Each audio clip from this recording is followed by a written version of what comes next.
Esta mañana se encuentra con nosotros el doctor Eduardo Darllán para conversar acerca de la coyuntura política de nuestro país. Tenga usted muy buenos días, gracias por aceptar la entrevista. Muchas gracias por la invitación, un gusto estar con ustedes. Gracias por estar con nosotros.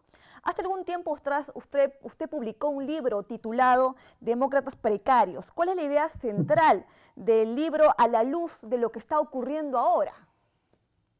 A ver, la idea central del libro es que la relación con la democracia, las reglas democráticas era muy estratégica en las élites peruanas, ¿correcto? Que en algunos momentos, cuando yo me siento amenazado o hay un poder que me amenaza desde un lado del espectro político, es una simplificación, obviamente esto puede ser un poco más complejo, pero si yo soy una élite de élites de derecha, digamos, y el gobernante es de izquierda, voy a tender a resaltar temas democráticos para defenderme, ¿no? Voy a invocar reglas. Pero si el gobernante está de mi lado y tiene poder, con mucha frecuencia voy a apoyar medidas autoritarias para avanzar ciertas agendas que considero adecuadas, ¿no? Entonces, eran demócratas precarios, demócratas si están en una posición de debilidad, ¿no? Este, pero más allá de eso, lo que hacía el libro era mostrar una conducta muy estratégica de las élites, ¿no? Que podían cambiar de posición de acuerdo al momento en que se encontraban y contra qué se enfrentaban, ¿no? Si me convenía ser demócrata, lo era, si me convenía ser autoritario, lo era, y esta estrategia podía pues estar mediada por un poco de valores, ¿no? O sea, no es que la gente fuera completamente cínica. Yo creo, me parece, que en estos años nos hemos vuelto más cínicos, digamos, ¿no? Podemos cambiar de posición muy rápidamente y entender las reglas que nos gobiernan de acuerdo a mi posición directa y de interés sin hacer ni siquiera un esfuerzo de pensar el bien común. Lo hemos visto, me parece, con una discusión reciente en el Congreso, esta discusión sobre si un miembro de una bancada podía postularse como presidente del Congreso sin la aprobación de esa bancada y se discutía si el estatuto de ese grupo parlamentario eh, se interiorizaba en la protección que daba la Constitución al reglamento del Congreso o no. Más allá de la discusión jurídica, a mí me pareció muy interesante ver que los argumentos que se daban, uno podía pensar que de haber cambiado la posición de quienes argumentaban, estarían diciendo exactamente lo contrario sin ningún rubor, digamos, ¿no? Que sí, que el reglamento incluía y protegía el estatuto de la bancada, o que no, que mandaba el reglamento y donde no había especificidad no era necesario tenerla, ¿no? Entonces, yo diría que el libro veía estas conductas oportunistas, pero con plazos más largos, y yo creo que eso ya hemos caído en una situación incluso diría peor, que es que los plazos se han acortado. Cambiamos de opinión nuestras posiciones sobre la vacancia, sobre... Y ya, y, eh, y ya Carissa, sí, pero sobre esta situación justamente que ha mencionado, es impresionante cómo en las encuestas, tanto el Ejecutivo como el Legislativo, aún siguen bajando, Dios mío. Es un sistema de desaprobación, pero enorme lo que se está viendo últimamente. sí es una lucha contra la representación, digamos, ¿no? Como que hay un esfuerzo del Ejecutivo y Legislativo de no importarles un poco lo que la ciudadanía piense de ellos, ¿no? El presidente no pareciera preocuparse de estas caídas, o si le preocupan, pues tiene otros intereses por los cuales velar, y el Congreso uno escucha y tiende a decir diagnósticos muy convenientes, ¿no? Los que están en la oposición dicen que la desaprobación es por no vacar al presidente o por no sacarlo del poder. Los que están cerca del gobierno dicen que la desaprobación es por los conflictos que hay ejecutivo-legislativo. Creo que la verdad es mucho más compleja, ¿no? La desaprobación en general es porque se ve a los dos poderes como desligados de los intereses ciudadanos y muy rápido atrapados en esta política minuda, más allá del conflicto institucional, que seguramente también afecta, ¿no? Pero Entonces, de alguna, sí, Entonces, en esa misma línea, ¿no? En una entrevista local, usted afirmó que estamos viviendo un proceso acelerado de destrucción estatal. ¿Podría explicarnos esto, por favor? Me refiero a que algunas reformas y algunas cosas que se venían haciendo, por supuesto, el Estado peruano era, pues, tenía graves problemas, insuficiencias, sin duda también corruptelas antes, o sea, nadie cree que veníamos de un Estado adecuado y bueno, pero algunos espacios que se habían logrado defender, construir, con cierta meritocracia, con cierta preocupación por el bien común, un mayor profesionalismo que atraía a funcionarios involucrados en las políticas estatales, yo creo que estamos muy golpeados, ¿no?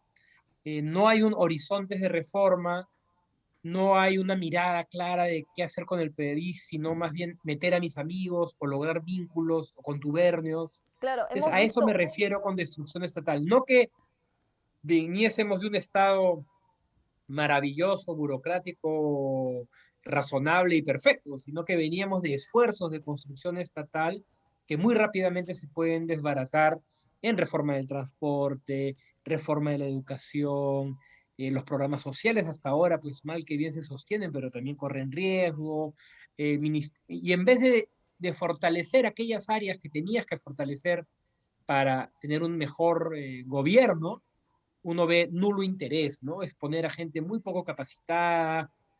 Y también hay que aclararlo porque lamentablemente se ha vuelto ya moneda corriente, ¿no? No es como dicen, no, por poco capacitada se refiere a gente que no es de la Argolla o no es de Lima. No, no es eso, ¿no? Es más bien a los amigos, con los que uno trabaja, a los que se han vinculado a mí por aportarme en la campaña. Por además, tanto, no se trata de una democratización del Estado, no es alguien que está trayendo gente competente que el Estado antes no veía ni incluía, ¿no? Además, señor Daryan, quisiera añadir ahí de que ha habido constantes cambios últimamente en la cartera de ministros, ¿no? Bueno, y que Entonces, eso es gravísimo, ¿no? Eso es gravísimo porque precisamente los procesos y las reformas se dan con continuidades de más tiempo, ¿no? Entonces tenemos áreas clave donde se prometían reformas, educación, salud, agricultura, donde estos cambios de ministros no ayudan, y más bien lo que vemos es la defensa de intereses pequeñitos, ¿no? O sea, no porque cambies el grupo que tiene acceso al Estado, el Estado mejora. Y creo que eso ha sido clave en este gobierno, ¿no? Han llegado otros sectores al Estado que antes no llegaban, ¿no?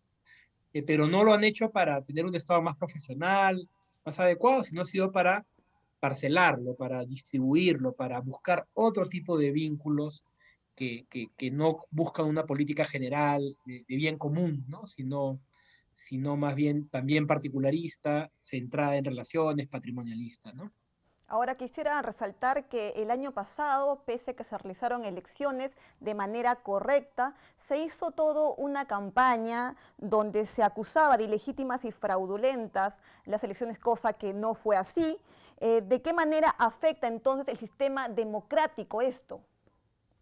Yo creo que es muy grave porque la base de todo en lo que estamos parados, digamos, en cuanto a competencia política, es que el árbitro sea legítimo, ¿no?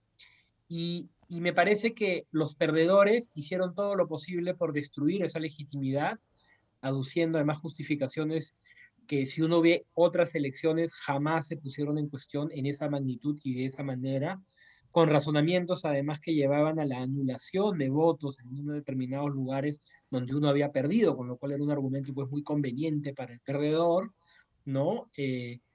Pero además quiero recordar que en los minutos que se dijo que podría haber ganado la otra contendiente, el actual presidente también dejó ver que podía cuestionar los resultados. Entonces, estábamos, creo yo, frente a dos fuerzas que no entendían bien su rol democrático y que el mismo presidente no terminó de entender la importancia de que diversos grupos y agrupaciones defendieran su triunfo para entender el valor de la democracia, ¿no? O sea, yo creo que si hubiese ganado por unas décimas la candidata Fujimori y hubiese perdido Castillo, Perú Libre y Castillo también hubiesen montado un espectáculo de fraude. Yo personalmente no tengo duda de que hubiese sido así. Porque en esos minutos que creyeron que habían perdido, comenzaron a decirlo, ¿no? Entonces creo que nos debe mandar un mensaje muy poderoso y también podemos ver otros candidatos que hubiesen hecho lo mismo. En esa misma línea, Nos entonces, debe mandar un mensaje muy poderoso sobre los grupos que no creen esos discursos y todo, deberían estar buscando reforzar y proteger a un sistema electoral antes que creer que vamos a llegar a la próxima elección sin que esto se pueda convertir en otro problema, ¿no? en esa misma línea, entonces, ¿cómo ve el panorama que se viene en estas elecciones regionales y municipales? Estamos a puertas ya del 2 de octubre. Por lo general, las elecciones municipales regionales no tienen el grado de dramatismo que vamos a ver en las presidenciales, que como el voto es muy estratégico, comienza a acumular en determinados candidatos para ver quién llega a segunda vuelta. Hay un candidato que muchas veces crece con el voto del sur, ¿no? Entonces, creo que las regionales municipales no van a tener ese grado de dramatismo, pero sin duda van a poner a prueba nuevamente el sistema. Yo personalmente creo que el sistema tendría que tener reglas a veces más, ¿cómo decirlo?, más claras y conocidas al momento de ver quiénes pueden competir y no. Me molesta mucho esto que salgan jugadores en el camino, pero creo que no vamos a tener el drama las generales, ¿no? Congresales y presidenciales, pero sí es un buen momento como para que el sistema comience a prepararse para lo que va a ser el 2026. Creo que el ejemplo colombiano es clave, elecciones que también se polarizaron, pero cuya llegada de resultados rápidos limitó la posibilidad de una discusión más profunda. Probablemente en el Perú, con lo ajustado de todo, igual se hubiese dado, pero creo que hay que ser muy conscientes que esto pasa por buenas decisiones previa a la elección y por un día de elección impoluto en la velocidad de dar resultados, ¿no? No podemos volver a caer en días de resultados que abren y dan pie a acusaciones pues de todo tipo, absurdas Claro, porque y así, de esa demás, manera ¿no? están afectando el sistema electoral. Muchísimas gracias por su participación, doctor. Muchas No, gracias. encantado, gracias por la invitación y nada, a su disposición cuando quieran. Muchas gracias. Bien, gracias a usted. Es Hasta momento luego. de ir a una pausa y retornamos.